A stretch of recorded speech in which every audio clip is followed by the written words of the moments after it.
Good morning everybody.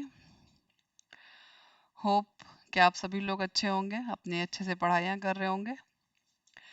चलिए, last class में हमने पार्टनरशिप अकाउंटिंग स्टार्ट किया था, ठीक है, जिसके अंदर हमने पार्टनरशिप अकाउंटिंग जो है उसको बिल्कुल लेमैन लैंग्वेज में, जस्ट नॉर्मल हम जैसे बातचीत कर रहे हैं उस लैंग्वेज में आपको एक्सप्लेन करने की कोशिश की थी, एक बिल्कुल नॉर्मल सा एग्जाम्पल लेकर। तो उसके बाद जो हमने टॉपिक्स जो कवर किए थे लास्ट क्लास में, जिसमें हमने पार्टनरशिप को डिफाइन किया कि पार्टनरशिप क्या है, वो उसके बारे में कहाँ पे गिवन है इंडियन पार्टनरशिप एक्ट में, इंडियन पार्टनरशिप एक्ट के किस सेक्शन में पार्टनरशिप की डेफिनेशन दी गई है, कितने मिनिमम मेंबर्स हैं, कितने मैक्सिमम मेंबर्स हैं, वो सारी बातें हमने कल जो है अपने लास्ट लेक्चर में डिस्कस की थी। उसके आगे हमने कैरेक्टरिस्टिक्स ऑफ जो की कैरेक्टरिस्टिक्स हैं पार्टनरशिप की, कि पार्टनरशिप कब पार्टनरशिप कहलाती है, तो उसके जो बिल्कुल मेन पॉइंट्स होते हैं, जो खासियत होती हैं, उनके बारे में जिक्र किया। और उसके बाद फिर हमने पार्टनरशिप डीड क्या होती है, इसे क्यों बनाते हैं, ओरल भी होती है, रिटन भी होती है, ये सब हमने पूरा डिस्कस किया था। ठीक है, चलिए आज जो हमने पढ़ना है वो हम स्टार्ट करेंगे। अगर पार्टनरशिप डीड नहीं है या एब्सेंट है या कोई पार्ट मिस हो गया है, तब हमारे हमारे उस सिचुएशन में क्या हम किस तरह से अपने पार्टनर्स के बीच में जो रेशियोज हैं, प्रॉफिट को डिस्ट्रीब्यूशन करेंगे, किस रेशियो के अंदर प्रॉफिट किस तरह बांटेंगे, या फिर और भी कोई चीज़ है, जैसे कि हमारे किसी पार्टनर को बहुत एक्टिवली जो उस वर्क कर रहा था पार्टनरशिप फर्म में, तो उसका सैलरी की बात हमने कही हो, तो वो सब बातें कहाँ लिखी गई हैं कि अगर पार्टनरशिप डीड है तो उसके अकॉर्डिंग जाएगा, अगर पार्टनरशिप डीड नहीं है तो फिर हम क्या करेंगे, कैसे किस चीज़ की गाइडलाइंस फॉलो करेंगे, तो उसके बारे में हम आज डिस्कस करते हैं। अगर पार्टनरशिप डीड प्रेजेंट नहीं होती है तो हमारा इंडियन पार्टनरशिप एक्ट है, जो कि हमारा जितने भी मसले होते हैं पार्टनरशिप से रिलेटेड, तो हम सबसे पहले आके अपने इंडियन पार्टनरशिप एक्ट 1932 को ही रेफर करते हैं कि वो इस मैटर में क्या बोलता है। तो वही सेम चीज़, जैसे कि पार्टनरशिप डीड अगर प्रेजेंट नहीं है, पार्टनरशिप डीड क्या होती है, जब हम अपनी पार्टनरशिप का फॉर्मेशन कर रहे होते हैं उस टाइम पे हम अपने जो इम्पोर्टेंट इम्पोर्टेंट टर्म्स होते हैं, इम्पोर्टेंट हमारे डिसीजंस होते हैं, जैसे कि हम प्रॉफिट शेयरिंग रेशियो क्या रखेंगे, हम अपने सैलरी किसी पार्टनर को देंगे या किसी को कमीशन देंगे, या इंटरेस्ट ऑन ड्राइंग हमने कितने परसेंट चार्ज करना है, इंटरेस्ट ऑन लोन कितना परसेंट चार्ज करेंगे, इंटरेस्ट ऑन कैपिटल दिया जाएगा नहीं दिया जाएगा, तो ये सारे अपने प्रॉफिट के डिस्ट्रीब्यूशन से रिगार्डिंग हम अपने इम्पोर्टेंट वहाँ पे टॉपिक्स वहाँ पे सारे रिटन में लिख के और सारे पार्टनर साइन करते हैं, तो उसी स्टेटमेंट को हम पार्टनरशिप डीड कहते हैं, जो कि हमें एक हेल्प करती है कि आगे कोई मिसअंडरस्टैंडिंग ना हो और स्मूथली हमारी पार्टनरशिप फर्म जो है रन करे। अगर वो प्रेजेंट नहीं है तो क्या होगा, इंडियन पार्टनरशिप एक्ट 1932 अप्लाई हो जाएगा। अब इंडियन पार्टनरशिप एक्ट 1932 क्या बोलता है, हम इसके बारे में पढ़ते हैं। If partnership deed is absent, तो as per Indian partnership act 1932 जो प्रॉफिट लॉस शेयरिंग आप करेंगे, प्रॉफिट लॉस शेयरिंग जो होगी आपकी वो इक्वली होगी। ये देखिए, ये कल हमने डिस्कस किया था, बट हम ये अब यहाँ पे बुक के नोट्स से यहाँ पे आपको रेफर कर रहे हैं कि सब चीज़ों को एक बार क्रॉस चेक कर लिया जाए कि जो भी कल हमने लेमन लैंग्वेज में बातचीत, एक जनरल बातचीत में जो एक्सप्लेन किया, वो हम यहाँ बुक से रेफर करा रहे हैं। जो प्रॉफिट शेयरिंग रेशियो जो होगा हमारा, वो इक्वली होगा अगर पार्टनरशिप डीड प्रेजेंट नहीं है।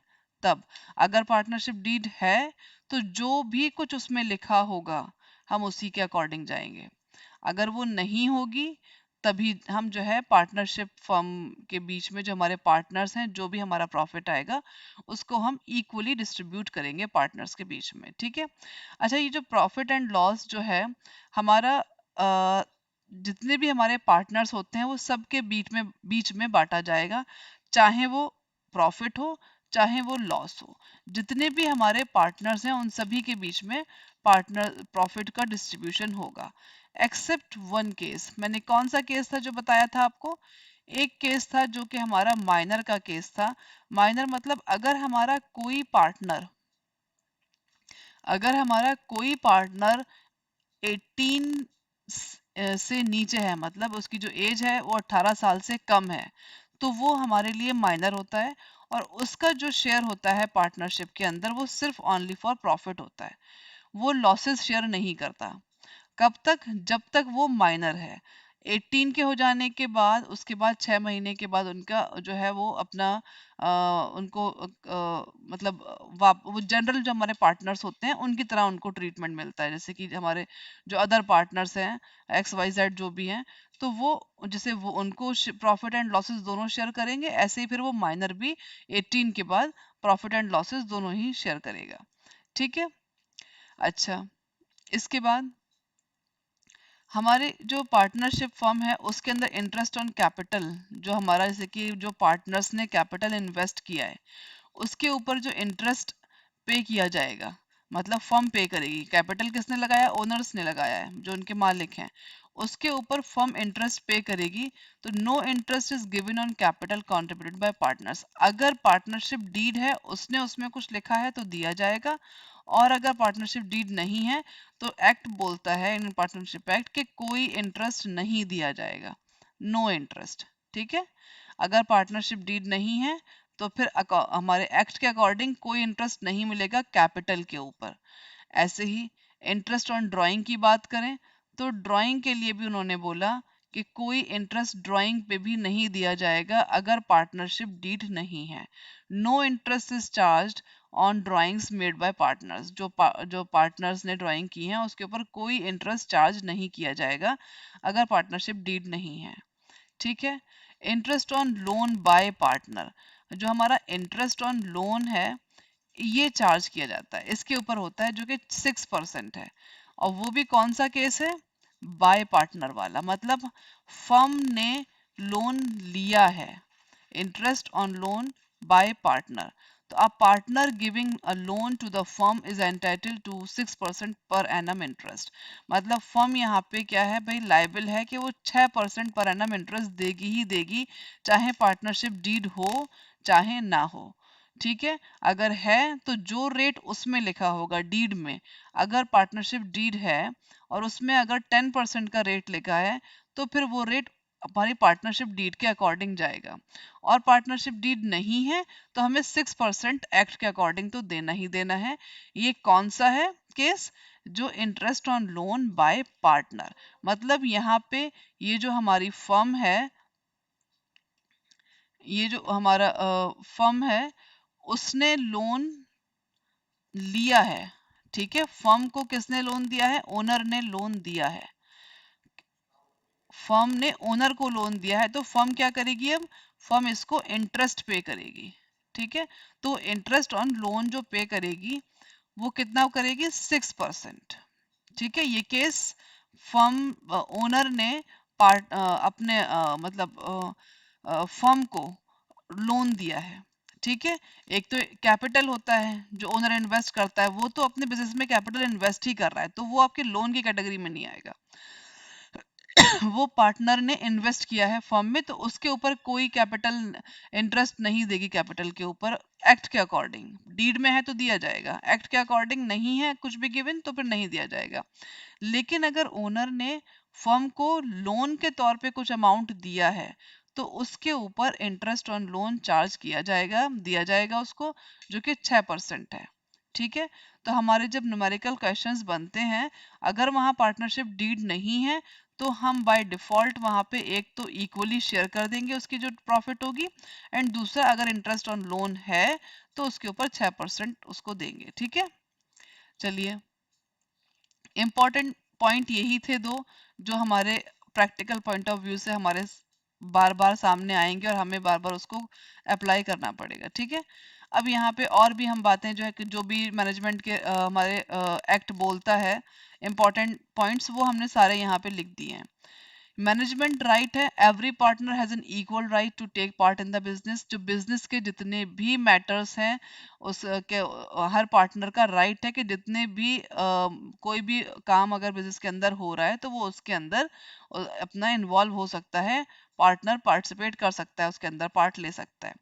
रिम्यूनरेशन टू पार्टनर्स, अगर पार्टनरशिप डीड के अंदर कुछ गिवन है तो दिया जाएगा, और अगर नहीं है तो वहां पे नो सैलरी और remuneration is given to any partner.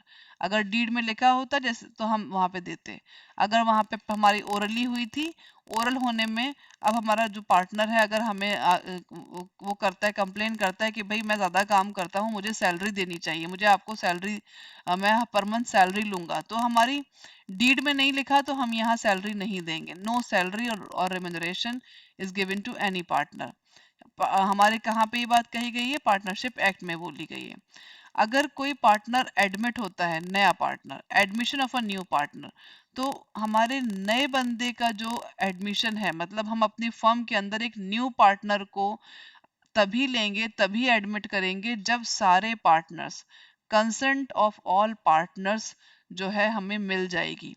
अगर हमारे उसमें हमारे पार्टनरशिप फर्म में 10 मेंबर्स हैं, 10 पार्टनर्स हैं सपोज, तो 10 पार्टनर्स में से अगर 9 पार्टनर भी आपको कंसेंट दे रहे हैं और एक पार्टनर नहीं दे रहा है, जिसका उस बंदे से, जो नया आने वाले बंदे से कोई पंगा हो गया होगा और इस अपने ईगो में वो एक पार्टनर नहीं मान रहा है कि नहीं हम इसको मैं एग्री नहीं करता कि ये बंदा जो है हमारी फर्म के अंदर as a new partner admit हो, तो फिर वो पार्टनर एडमिट नहीं हो सकता। ठीक है, ये हमारा एक्ट बोलता है consent of all partners is required अगर हमने किसी न्यू पार्टनर को अपनी फर्म के अंदर एज अ पार्टनर एडमिट करना है तो। Most important point. ठीक है, आगे चलते हैं।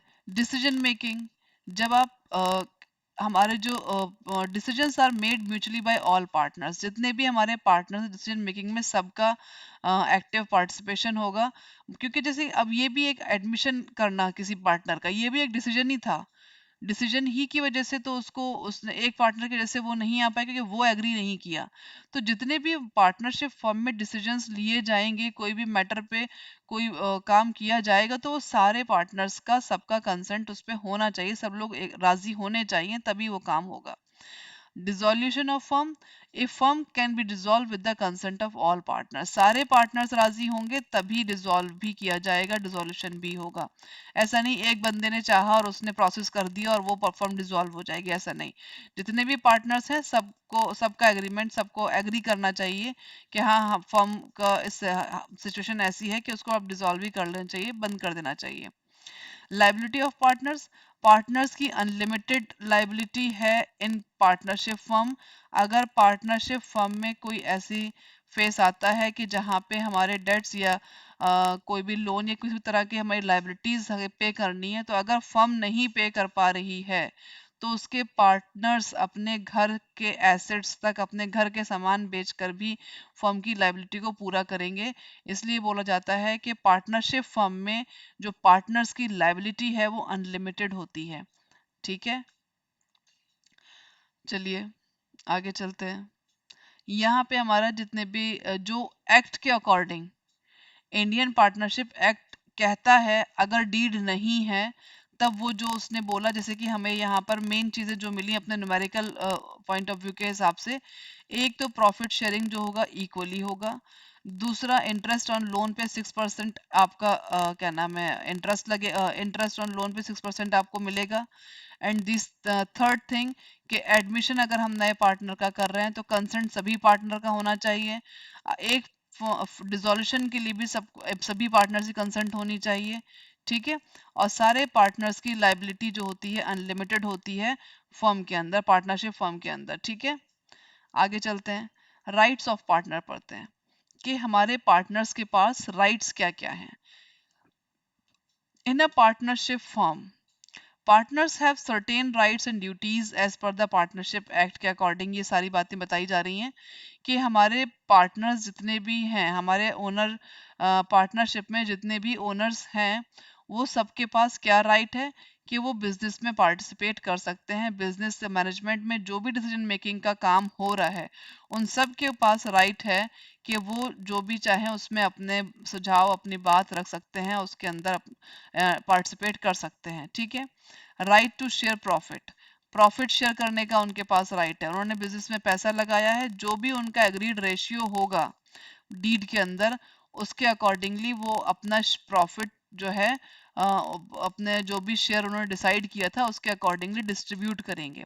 अगर नहीं है डीड, कोई शेयर डिसाइड नहीं हुआ था, तो फिर आपको जो वो बोलता है हमारा एक्ट कि इक्वली डिवाइड कर लिया जाएगा, तो फिर वो इक्वली डिवीजन कर दिया जाएगा आपके प्रॉफिट का। ठीक है।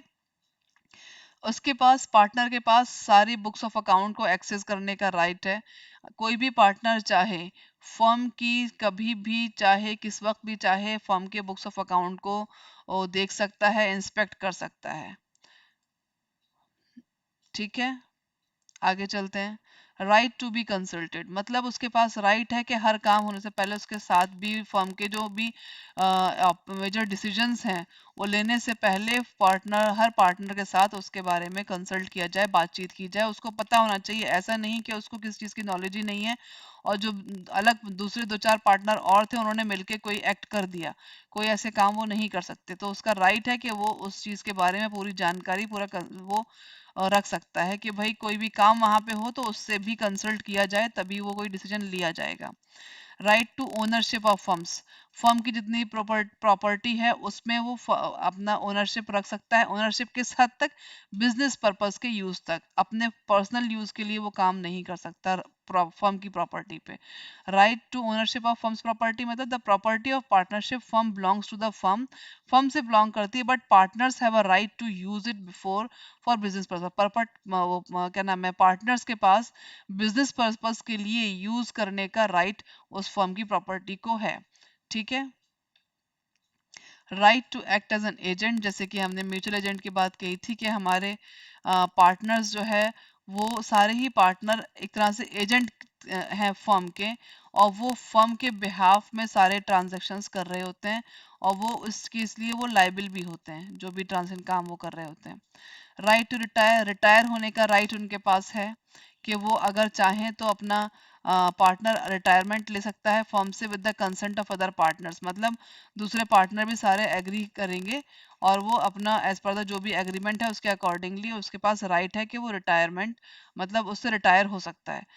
मतलब रिटायर होने का जो उसका प्रोसेस है उसको वो फॉलो करना पड़ेगा कि उसको पहले उसको इन्फॉर्म करना पड़ेगा फर्म को एक महीना पहले, और देन उसके बारे में एक न्यूज़पेपर में आर्टिकल भी निकालना पड़ेगा, और देन उसके बाद वो प्रोसेस जो है उसका वो रिटायर होगा। अदरवाइज अगर वो नहीं करता, ये प्रोसेस फॉलो नहीं करता है, तो वो जो बिजनेस के अंदर उसके रिटायर होने के बाद भी जो काम होते रहेंगे वो उसके लिए भी लायबल रहेगा, क्योंकि उसने जो प्रॉपर प्रोसेस था रिटायर होने का वो चीज़ फॉलो नहीं किया रिटायरमेंट का। ठीक है। उसके पास फर्म को डिसॉल्व करने का राइट भी है, वो रिक्वेस्ट कर सकता है फर्म को डिसॉल्व करने की अगर वो कोई मिसकंडक्ट या मिसमैनेजमेंट या कोई भी उसके पास कोई वैलिड रीजन है उसको लेकर वो फर्म को डिसॉल्यूशन करने का भी रिक्वेस्ट कर सकता है सारे पार्टनर से। जब सब एग्री हो जाएंगे तो वो डिसॉल्व हो जाएगी। ये हमारे राइट्स थे। एंड देन अब लाइबिलिटीज, पार्टनर की लाइबिलिटी जैसे कि हमने पढ़ा, ये सब पार्टनरशिप एक्ट के अकॉर्डिंग बता रहे हैं।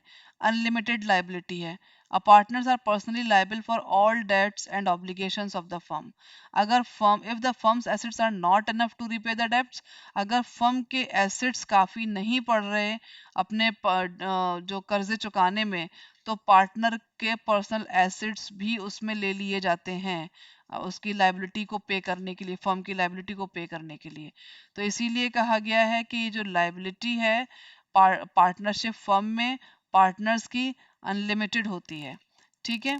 सेकंड, जॉइंट एंड सेवरल, मतलब सारे ही पार्टनर्स जॉइंटली भी और इंडिविजुअली भी एक दूसरे के काम के लिए सब लाइबल हैं। all partners are jointly and individually liable for the firm's debt. If one partner cannot pay, other must cover the amount, creditors can sue any partner for full payment. मतलब अगर किसी एक पार्टनर ने कोई ऐसा act किया है और वो नहीं पे कर रहा तो दूसरों को उसको वो कवर करना पड़ेगा और क्रेडिटर जो है जिस बंदे वो जो अदर पर्सन है वो किसी भी पार्टनर के ऊपर केस कर सकता है फॉर फुल पेमेंट का। मतलब वो सारे पार्टनर एक पार्टनर सब एक के मतलब सब लायबिल होते हैं तो वो किसी को भी वो कर सकता है, जॉइंटली सब जिम्मेदार हैं उस चीज के। Liability for acts of other partners, ठीक है क्या? यहाँ पे वही सेम चीज हम मतलब एक लाइबिलिटी क्रिएट हो जाती है कि आपका जो दूसरा पार्टनर है तो वो उसके जो उसने जो काम किए हैं उसकी लाइबिलिटी पे आती है। मतलब each partner is an agent of the firm.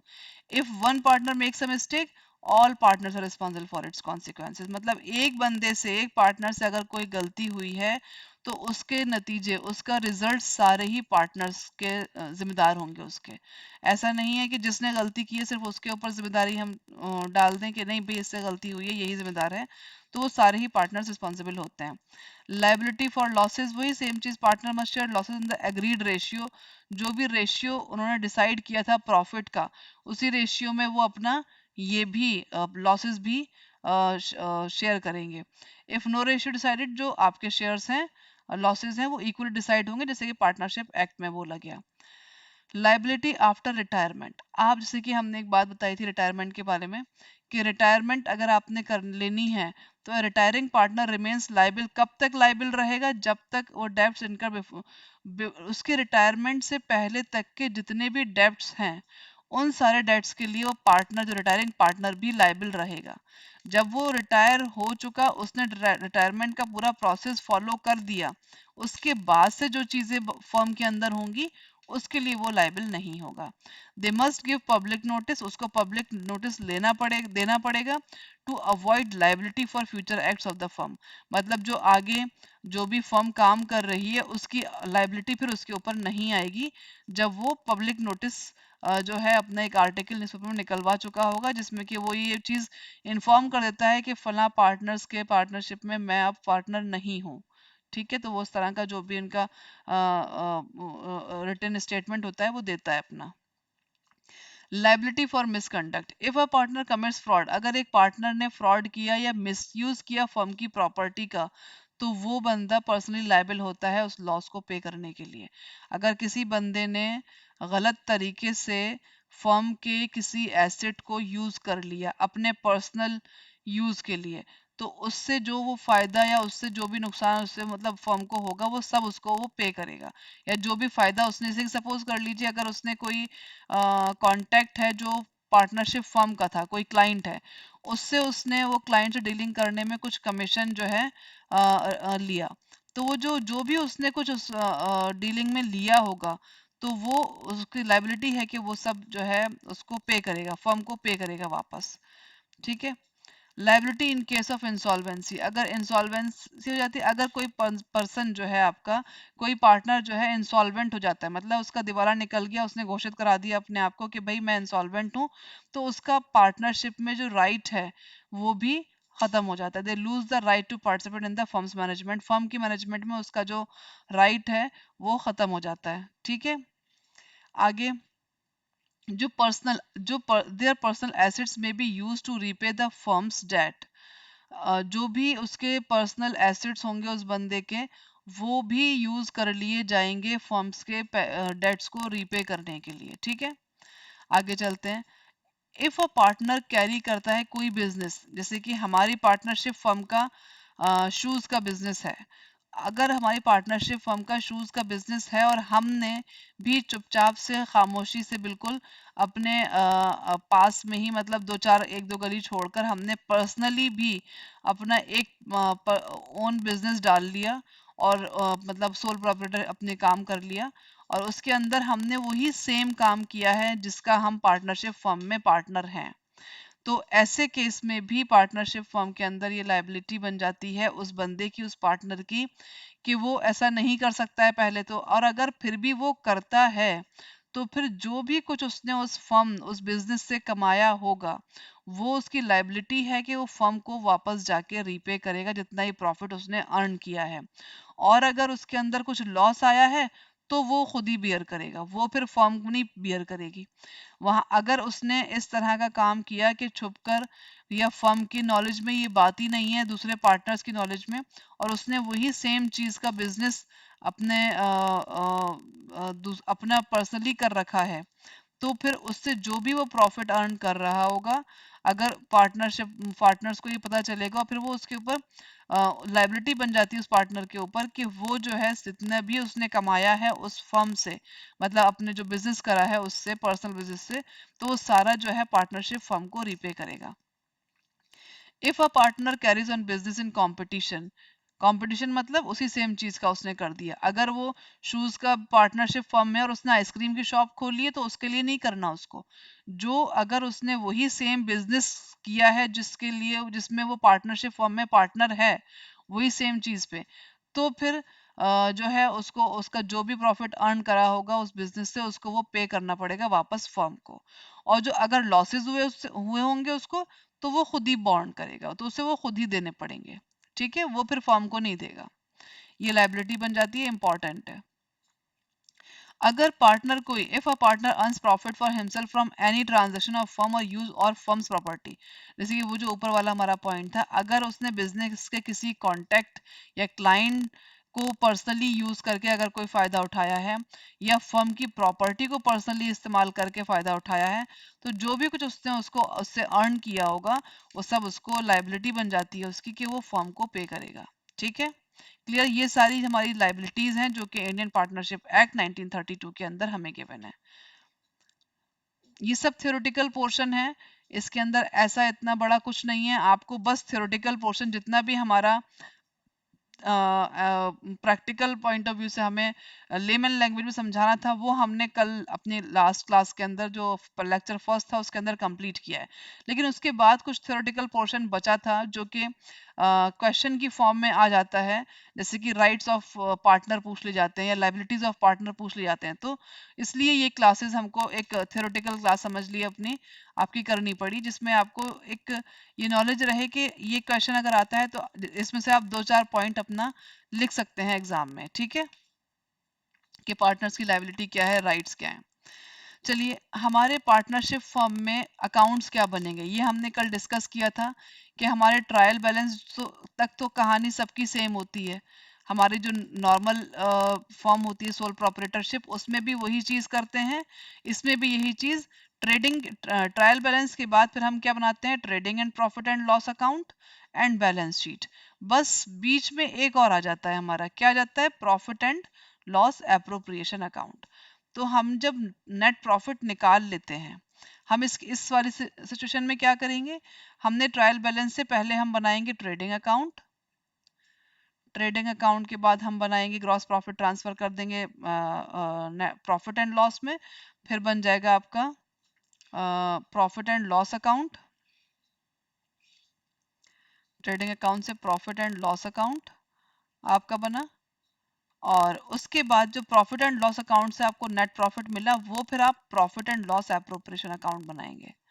ठीक है, देन फिर आपकी बैलेंस शीट बनती है। इसमें profit and loss appropriation account में हम क्या करते हैं, जो भी हमारा प्रॉफिट आता है, जो भी हमारा हमने अर्न किया है साल के एंड में, हमें पता चला प्रॉफिट एंड लॉस अकाउंट बनाने के बाद, उसको हम एलोकेट करते हैं नेट प्रॉफिट अमंग पार्टनर्स के बीच में, जो हमारे पार्टनर्स हैं। उसके अंदर अगर उसको कोई इंटरेस्ट देना है तो वो देते हैं, सैलरी है तो सैलरी पे करते हैं, जो भी दूसरी चीजें हैं वो सब पे करने के बाद जो कुछ बचता है उसके फिर हमारे जितने पार्टनर्स हैं उनके प्रॉफिट शेयरिंग रेशियो के अंदर उसका डिस्ट्रीब्यूशन कर देते हैं। ठीक है, आगे चलते हैं। हमारे कुछ अकाउंटिंग ट्रीटमेंट्स, जैसे कि इसके अंदर हम अपने जो कैपिटल अकाउंट बनाएंगे, इसके दो मेथड हैं। जब हम प्रैक्टिकल क्वेश्चंस करेंगे आपको ज़्यादा समझ में आएगा वहां पर, बस अभी फिलहाल के लिए बस ये सुन लीजिए। हमारे दो मेथड हैं पार्टनर कैपिटल बनाने के, पार्टनर्स का। तो उसमें एक फिक्स्ड कैपिटल मेथड है, एक फ्लक्चुएटिंग है।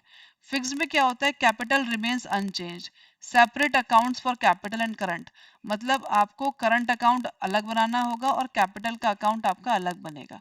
इसमें दो अकाउंट बनते हैं। फिक्स्ड वाले में कैसे अकाउंट बनते हैं, आपके दो अकाउंट बनते हैं, ठीक है। दो अकाउंट मतलब एक अकाउंट क्या होगा आपका, कैपिटल का होगा जो कि फिक्स्ड होगा। इसके अंदर हमारी जो भी कैपिटल हम ओनर इन्वेस्ट करता है शुरू में, सिर्फ वो लिखी जाती है। उसके बाद हमें कोई एडिशनल हम चेंज जितना भी करना होता है ना हमारा, वो सब कुछ करंट अकाउंट में होता है। जो भी हम बांट रहे हैं, ला रहे हैं, कर रहे हैं, वो सब कैपिटल के रिलेटेड इंफॉर्मेशन कैपिटल अकाउंट में जाती है। एंड जो दूसरी हम काम कर रहे हैं सारा, वो सारा करंट अकाउंट में रहता है। जब क्वेश्चंस करेंगे तो आपको और अच्छे से समझ में आएगा, क्योंकि जब हम आपको अकाउंट्स का पूरा प्रेजेंटेशन देंगे, पूरा चीज बताएंगे कहाँ पे कौन सा अकाउंट हमारा बन रहा है, क्या चीज किस अकाउंट में जा रही है, तो वहां पे ज्यादा क्लियर होगा, ठीक है। और दूसरा जो मेथड है हमारा, वो फ्लक्चुएटिंग है, जिसके अंदर सिर्फ ओनली करंट अकाउंट ही बनता है। सिर्फ all transactions is a single capital account, एक ही मतलब एक ही कैपिटल अकाउंट बनता है, मतलब एक ही अकाउंट बनता है जिसके अंदर कैपिटल एंड करंट दोनों के ट्रांजैक्शन, यहाँ पे हमने डिवाइड कर दिया था, कैपिटल से रिलेटेड अलग बनता था और करंट वाले आइटम सारे अलग थे। लेकिन अब यहाँ फ्लक्चुएटिंग के अंदर सिर्फ एक ही अकाउंट बनेगा, जिसके अंदर सारी चीजें इसी में ही होंगी। कैपिटल इन्वेस्टमेंट भी यहीं पर होगा, इंटरेस्ट सैलरी भी दे रहे होंगे यहीं पे, नेट प्रॉफिट भी यहीं पे, सब कुछ होगा यहाँ पे, ठीक है। अब आगे चलते हैं। इसके अंदर अच्छा, ये सब चीजें हम डिस्कस कर चुके हैं, interest on capital, interest on drawing, जो भी आपके उसमें होगा।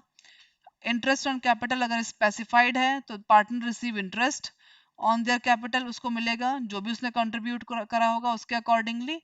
Typically calculate on the opening balance, और ये जो है ओपनिंग बैलेंस, जो भी आप आपका कैपिटल इन्वेस्ट किया होता है ओनर ने, उस पे अप्लाई किया जाता है जो भी इंटरेस्ट हो। जैसे कि 10% है, अगर कैपिटल 5 लाख का है तो 10% पे 5 लाख लगा देंगे, 50,000 बन जाएगा। तो 50,000 आपका क्या है, इंटरेस्ट है।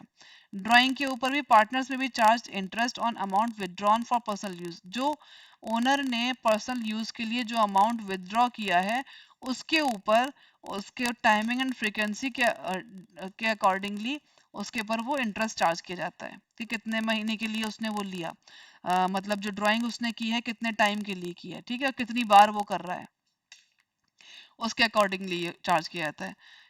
सैलरी और कमीशन टू पार्टनर्स, पार्टनर ने अगर सैलरी मिली है या कमीशन मिला है तो वो डीड के अकॉर्डिंग होगा, उसके अकॉर्डिंगली डिस्ट्रीब्यूशन होगा। प्रॉफिट एंड लॉस, जो भी हमारी डीड में हमारा जो शेयर होगा, रेशियो होगा, उसके अकॉर्डिंगली होगा। और अगर हमारा डीड नहीं है तो हमारी पार्टनरशिप एक्ट जो बोलता है इक्वली डिस्ट्रीब्यूट करने का, तो हम वो कर देंगे। तो जो भी हमारा थियोरेटिकल पॉइंट ऑफ व्यू है हमने वो कंप्लीट ही कर लिया। थोड़ा छोटा सा ये पॉइंट बचता है कि पार्टनरशिप फर्म के अंदर हमने ये देख लिया। अच्छा यहाँ पे देखिए, अब थोड़ा सा समझने की बात आती है, समझिए। हमने यहाँ तक ये तो देख लिया कि जो पार्टनरशिप फर्म थी हमारी, वो पार्टनरशिप फर्म दो लोगों ने मिलके बनाई, चार लोगों ने जो भी थे, हमारे पार्टनर्स ने मिलके बनाई, 2 3 4 है ना। अब ये बताइए, इस पार्टनरशिप फर्म में चार लोग ने, जिस टाइम पे ये फर्म फॉर्मेशन हुआ था फर्म का, तो फर्म जब फॉर्म हुई थी तो उस टाइम पे हमारे पार्टनर्स कितने थे, चार ओनर थे, ठीक है, चार ओनर हैं। अब इन्होंने कितना टाइम हो गया इन्हें काम करते हुए, इन्हें 5 इयर्स हो चुके हैं काम करते हुए, ये बहुत अच्छा प्रॉफिट कमा रहे हैं, बहुत अच्छा जा रहे हैं, इनकी अच्छी ग्रोथ हो रही है, ठीक है, अच्छी ग्रोथ हो रही है इनकी, बहुत प्रॉफिट हो रहा है। अब इन्होंने आगे क्या हुआ है इसमें, ये केस करते करते हो सकता है इसके अंदर अब हमारा एक और कोई पार्टनर है, वो भी हमारे पार्टनरशिप फर्म में आना चाहता है। ये हमारे पार्टनर्स जो पहले से थे जब कंपनी फॉर्म हुई थी तब के हैं, और ये एक नया पार्टनर जो हमारी फर्म में आना चाहता है, तो क्या अब वो हमारी फर्म के अंदर एडमिट हो सकता है, नया पार्टनर को हम ले सकते हैं, या फिर जितने पार्टनर्स पार्टनरशिप फर्म जिस टाइम बनी थी उतने ही रहेंगे अब लाइफ टाइम, ऐसा तो नहीं है। ऐसा नहीं है हमारे इसमें, क्यों, क्योंकि पार्टनरशिप फर्म जिस टाइम बनी थी उस टाइम हमारे चार पार्टनर्स थे। लेकिन इसके अंदर अब अगर कोई नया पार्टनर अगर चाहता है कि वो भी इसमें एडमिट हो जाए, वो भी इस पार्टनरशिप फर्म के अंदर पार्टनरशिप कर ले, तो वो एडमिशन कर सकता है, मतलब वो भी आ सकता है। वो कब आएगा, जब ये चारों ही लोग, हमारे चारों पार्टनर राजी हो जाएंगे कि हाँ ठीक है, ये पांचवा बंदा भी यहाँ पे लेकर आ जाओ, कोई दिक्कत की बात नहीं है। ठीक है।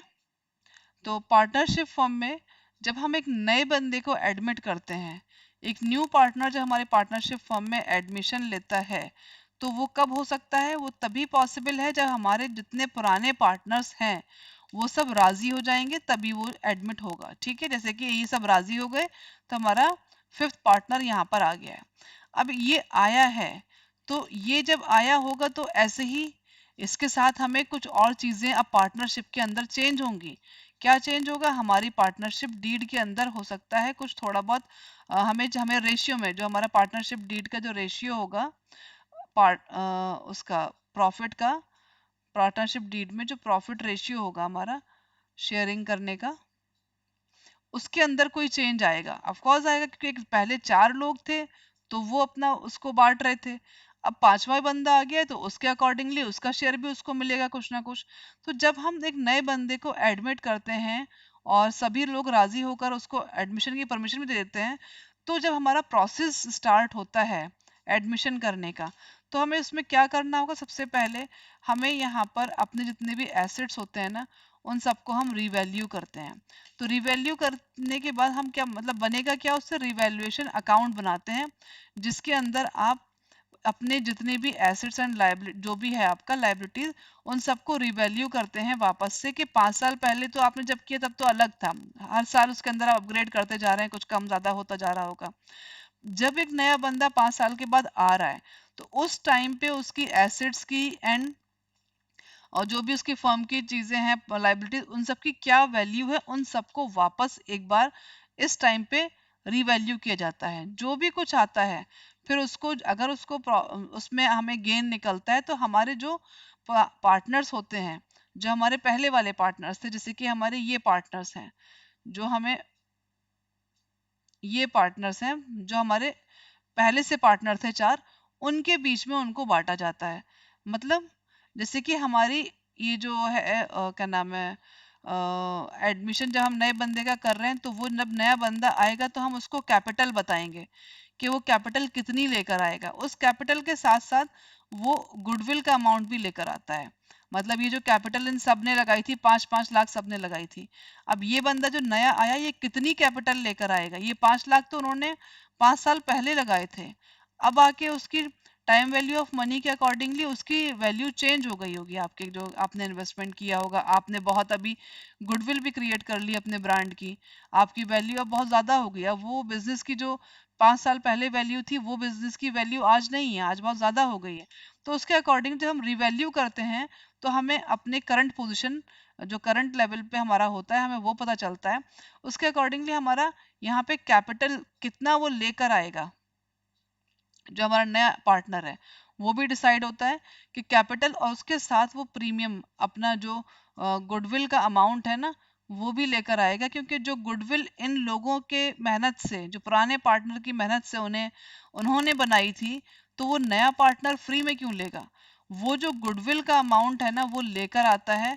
और ये जो गुडविल का अमाउंट है, ये हमारे पुराने पार्टनर्स के बीच में जो है उनके रेशियो के, जो हमारा उनका ओल्ड रेशियो होता है, उसके अकॉर्डिंगली वो डिवाइड कर दिया जाता है, बढ़ जाता है। और उसके बाद जो कैपिटल उसका है, देन वो हमारे पार्टनर बन के उसका कैपिटल अलग से उसको लिख दिया जाता है, आगे आगे प्रोसेस होने लगता है। अब वो हमारा यहाँ पर पार्टनर हो गया, पार्टनर में इंक्लूड हो जाता है। ठीक है। जब नया पार्टनर आएगा तो उसकी अकाउंटिंग जब हम कर रहे होंगे हमारी, तो हमें वहां पर एक नया अकाउंट बनाने की जरूरत भी पड़ेगी, जिसको आप क्या बोलते हैं? रिवैल्यूएशन अकाउंट, जहां पे हमें रिवैल्यू करना पड़ेगा। यही सेम चीज जब रिटायर हो रहा होगा बंदा, अभी तो ये बंदा आया तो ये कैपिटल लेकर आया था और प्रीमियम फॉर गुडविल भी लेकर आया था। ठीक है। तो कैपिटल का अमाउंट तो उसके कैपिटल के उसमें लिख दिया जाएगा कि भाई ये बंदा जो है नया पार्टनर इतना कैपिटल लेकर आया है। लेकिन जो प्रीमियम फॉर गुडविल लेकर आया है, तो इसको क्या होगा? इसको जो हमारे पुराने पार्टनर्स हैं उनके उस बीच में बांट दिया जाएगा, उनके रेशियो में। ठीक है। अब ये से चीज हमारी एडमिशन में हुई है। हम बात करते हैं अब सेम चीज रिटायरमेंट की। तो रिटायरमेंट में अगर हुआ है, वो बंदा जा रहा है, अब यहाँ तो एडमिट हो रहा था, अब ये जा रहा है फॉर्म छोड़ के, तो वापस से रिवैल्यूएशन तो अब भी किया जाएगा कि वापस से जितने भी एसेट्स एंड लायबिलिटीज उनको रिवैल्यू किया जाएगा। लेकिन अब उसके बाद जो रिटायरिंग पार्टनर जा रहा है उसका पार्टनर कैपिटल अकाउंट पूरा बनेगा, उसमें वो हम शो करेंगे किसके में कितना क्या दिया जाएगा, जो रिटायर हो रहा है उसको कितना क्या लेकर जाएगा वापस, उसके पूरे अकाउंट्स जो है जितना उसके ऊपर बना होगा वो सब वहां लिखेंगे हम। वो सब हमारा पूरा अकाउंट बनेगा पार्टनर्स का, उसमें आएगा। लेकिन रिटायरमेंट में भी रिवैल्यू किया जाएगा अपने हमारे जितने भी एसेट्स हैं लाइबिलिटीज हैं, ठीक है। और अगर कभी आपका change in profit sharing ratio होता है तो उस टाइम पर भी आपके जो हमारा पार्टनरशिप वापस से रिकॉन्स्टिट्यूट हो जाती है, जिसमें मतलब हम अपने पार्टनरशिप के अंदर पार्टनरशिप और वो तो वही रहती है, लेकिन हमारे जो रेशियो है उसको चेंज करते हैं हम, ठीक है। जब हम ये सब न्यूमेरिकल पॉइंट ऑफ व्यू से है तो जिस टाइम ये हमारे क्वेश्चंस आएंगे तो वो हमें ज़्यादा क्लियर होगा। जब हम न्यूमेरिकल पॉइंट मतलब प्रैक्टिकल एस्पेक्ट से हम जब इस चीज़ को देखेंगे ना, समझेंगे, तो ज़्यादा क्लियर होगी। अभी just theory point of view से आप इतना समझ लीजिए कि जब रिकॉन्स्टिट्यूशन ऑफ पार्टनरशिप कब कब होता है, जब एक नया पार्टनर आता है तब होगा, जब रिटायरमेंट होगा तब होगा, या फिर हमारा प्रॉफिट शेयरिंग रेशियो चेंज हो रहा होगा तब होगा। जिसके अंदर हमें अपने एक, जैसे कि हमने पहले profit and loss appropriation account बनाया था जिसके अंदर हम क्या कर रहे थे, एप्रोप्रिएशन कर रहे थे जो नेट प्रॉफिट था। अभी हमें यहाँ पे नया बंदा आया है, एडमिट किया है, तो उसके लिए हमें क्या रिक्वायरमेंट आ गई करने की कि भाई अब नया बंदा आया तो हमारी जितनी पुरानी चीजें हैं हम सबको देखेंगे, रीवैल्यू करेंगे, और फिर उसके बाद उसका जो है शेयर बनेगा नए बंदे का। वो हमारे पुरानी मेहनत से इस नए बंदे को क्यों फायदा मिलेगा, तो वो भी पूरा अपना शेयर, अपना जो गुडविल का पैसा है वो लेकर आएगा, क्योंकि हमें वहाँ गुडविल पता चले तो वो फिर जो पुराना जो हमारे पार्टनर्स होंगे उनमें वो डिस्ट्रीब्यूट हो जाएगा। अब ये हमारा क्या है, डिसोल्यूशन, मतलब कि अब हमारा स्टेज अगर ये भी हो सकती है फर्म के अंदर कि फर्म काम करते करते मतलब कर रही है, उसको प्रॉफिट ज्यादा नहीं हुए, मतलब जो भी वो लॉस में है, तो वो फर्म डिसॉल्व भी हो जाती है। अब डिसॉल्व, अब वो काम से भी हो सकती है कि उसको प्रॉफिट्स नहीं आ रहे हैं, या कुछ और वजह भी हो सकती है, या फिर कोर्ट के ऑर्डर भी हो सकते हैं, या बंदे की डेथ हो गया या इंसॉल्वेंसी हो गई पार्टनर की तब होती है। तो वही हम देख लेते हैं बस ये कब हो रहा है। डिसोल्यूशन रेफर का मतलब है terminate the partnership, partnership terminate हो रही है, मतलब वो बंद होने की नौबत पे आ गई है, leading two winding up business activity, मतलब वो बंद हो रही है। एसेट्स को जब हमारा फर्म डिसॉल्व हो रही होती है तो हमारे एसेट्स जो हैं क्या कर दिए जाते हैं, बेच दिए जाते हैं। उन एसेट से जो भी पैसा हमें आ रहा होता है हम उनको लाइबिलिटीज सेटल्ड करते हैं सारी, and any remaining balance distributed among partners according to their capital balances। और जो भी कुछ अगर बाद में बचता है उसका पूरा अलग अकाउंटिंग होती है, हमें थोड़ा इसके अंदर और हमें न्यू अकाउंट्स प्रिपेयर करना पड़ता है एक और, जिसको हम रियलाइजेशन अकाउंट बोलते हैं। तो वो हम बना के वहां पर जो भी हमारे एसेट्स हैं और लाइबिलिटीज हैं उन सबको सोल्ड, एसेट्स को सोल्ड करते हैं, लाइबिलिटीज सेटल्ड करते हैं, और उसके बाद अभी अगर कुछ बचता है तो फिर वो कैपिटल जो भी बचेगा तो वो पार्टनर्स के बीच में बढ़ जाता है, ठीक है। अच्छा, कॉजेज क्या है, डिसोल्यूशन क्यों हो जाता है? हो सकता है सारे पार्टनर खुद ही चाहते हों कि भाई हमें फर्म डिसॉल्व कर देनी चाहिए क्योंकि भाई ज्यादा प्रॉफिट नहीं आ रहा है, या फिर हमारा जो टर्म स्पेसिफाइड था वो पीरियड खत्म हो गया, या जो हमारा पर्पस था वो पूरा हो गया, ठीक है, तो हम उसको डिसॉल्व कर देंगे। या फिर हमारे पार्टनर की डेथ हो गई, या पार्टनर इंसॉल्वेंट हो गया, उसका दिवाला निकल गया, तो फिर वो ऑटोमेटिकली क्या हो जाएगा, वो फर्म डिसॉल्व हो जाएगी।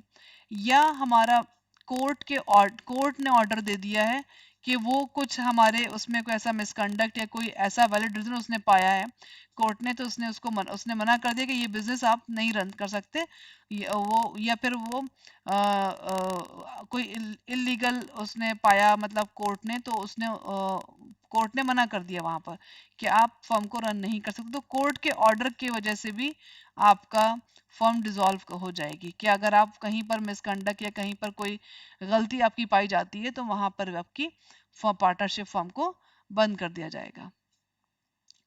चलिए, ये हमारे सारे पॉइंट्स थे जिसके अंदर हमने क्या देखा था कि आपकी फर्म के अंदर एक फेज क्या आ रहा है। हमने अभी तक, अच्छा ये डिस्कस कर लेते हैं कि हमने अभी तक क्या क्या पॉइंट्स पढ़े। हमने पार्टनरशिप की डेफिनेशन पढ़ी, ठीक है, क्या है पार्टनरशिप की डेफिनेशन वो हमने पढ़ा। पार्टनरशिप डीड को हमने देखा कि क्या है। पार्टनरशिप डीड के हमने एलिमेंट्स देखे कि एलिमेंट्स क्या क्या हैं, ठीक है, क्या क्या आएगा। अगर पार्टनरशिप डीड नहीं है, सपोज अगर पार्टनरशिप डीड नहीं है तो इंडियन पार्टनरशिप एक्ट अप्लाई हो रहा है, तो उसके क्या हमारे गाइडलाइंस है हमारे लिए, ठीक है, हमने ये देखा। और फिर हमने राइट्स देखे पार्टनर के, ठीक है, और फिर हमने लाइबिलिटीज देखी पार्टनर की कि क्या क्या है।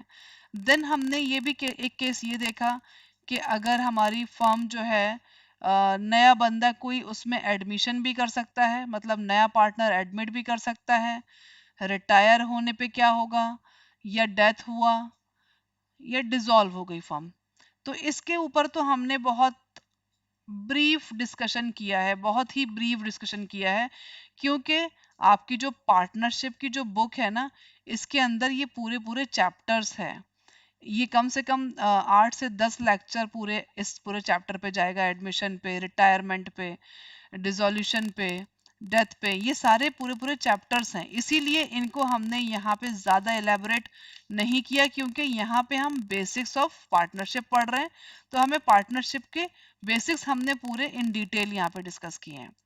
ये पूरे हमारे चैप्टर्स हैं, वो जब आगे आएंगे तब हम उनके बारे में आगे प्रॉपर तरीके से पूरा प्रैक्टिकल क्वेश्चन के साथ उसको समझाएंगे, ठीक है। अब हमारी जो नेक्स्ट क्लास इसके हम करेंगे इसमें, वो हम करेंगे इसके न्यूमेरिकल के ऊपर, ठीक है, कि हम इसको अप्लाई करके देखेंगे कि हमने जो पार्टनरशिप की बातें पढ़ी कि पार्टनरशिप में इतने ओनर्स हैं, उनमें ये प्रॉफिट बटेगा, उनमें सैलरी उसको इतना दिया जा रहा है, या फिर उसको इंटरेस्ट मिल रहा है, तो वो सब चीज़ के बारे में हम अपना आगे देखेंगे।